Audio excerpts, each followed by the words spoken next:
Hello, fellow human! Welcome back to another Dank Doggo r slash choosing beggars. So our story for today is from u slash Lolitgo7 with a title of Entitled Couple on Train. I never thought I'd post here even though I have a number of entitled family members, but this couple was on another level. Non-relatives who lack common decency really irked me, more than entitled family members. As with family members, at least they can be mistaken in thinking you owe them something due to blood relation before you correct them. So here goes! I live on the west coast of my country, and to get to the east, you can buy a plane ticket or embark on it, an almost 9-hour train journey to get to the other side. Usually, I opt for the night train as it allows us to sleep. I booked a ticket for me and my family. I packed what we needed and then some extras of some items, as traveling with children means you have to pack an extra pair of clothing, an extra sundries, etc.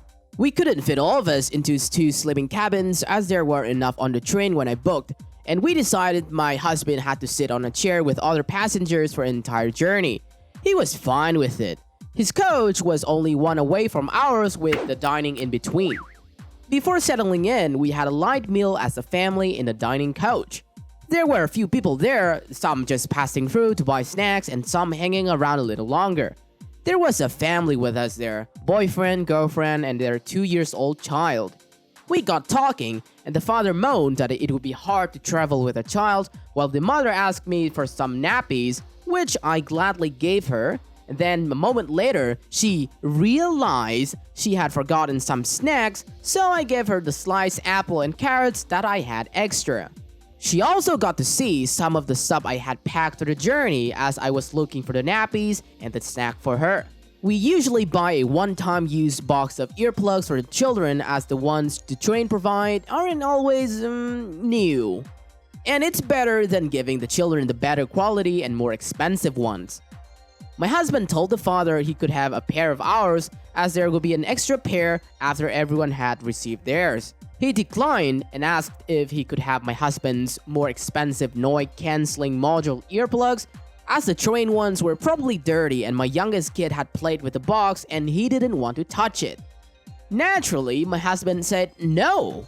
He turned to me and asked if he could have mine as I was sleeping in a cabin and didn't have to listen to his toddler crying. I said that they could have the one-use pair but not the expensive ones. Take it or leave it. And I started to leave. This is when the mother turns to me and asks if she could have, yes, have, not borrow, my youngest child's blanket as they are more or less the same age. The train provides these thin fleece blankets and a blown-up pillow type of thing. I gritted my teeth and said no. We settled in a cabin and fell asleep. 3 hours into the journey, I hear knocking on the cabin door, alarmed that maybe something happened to my husband. I open and I see the mother standing outside. She asked if she could have those earplugs, the expensive ones, as her son more or less non-stop cried and fussed and her boyfriend couldn't take it anymore. I said no, and I told her I was pissed that she woke me up for something that was her problem and she could have easily avoided if she had packed in advance. She got angry and said, "Wait till I tell him about this." 5 minutes later, there was knocking again at my door. It was the boyfriend. Quite rudely, hard to translate with this exact translation into English, he told me that I had 2 options. Give him the earplugs or give up my room so his son could sleep with our kids as he was used to sleeping in a bed and their seats obviously weren't a bed. I shut the door in his face. A few minutes later, there was more knocking. I opened, and both of them stood there. There was some screeching on her part, which alerted the conductor/ticket checker and other passengers. I sent a text to my husband to get there quickly. The conductor calmed the couple down and explained he could give them another pack of fleece blanket for their kid, and they just had to make do with what they had paid for the seats. When my husband arrived, the father went from angry to calm, and he asked again if he could sleep in the cabin with our children while I took his seat, or that we give up my bed for his son so that both him and his son could get some sleep. His girlfriend tried to idea to me by saying I would be close to my husband because apparently we are a high school couple and need to be next to one another at all times for life to go on. We declined both their offers. The conductor gently tried to nudge them away from there, and even then, she turned around and said, "Then just give me your blanket so that my son can at least sleep in a good blanket." The conductor thankfully got them back to their seats after threatening to throw them off at the next stop. There was no more disturbances for the rest of the journey. TLDR, until parents ruin mine and other passengers sleep and ask for unreasonable things because they have a child? Since so many of you ask where this was and some info on the cabin. Norway, from the west of the country to the capital. It stops in Kristiansand for half an hour, sometimes 45 minutes. 2 beds in a cabin. After reading this, I gotta say, holy crap, this is pure insanity. I'm feeling some major second-hand rage right now. Opie and her family helped them, yet they really thought that they deserved more? The beggar even got the nerves to be angry. Just absurd.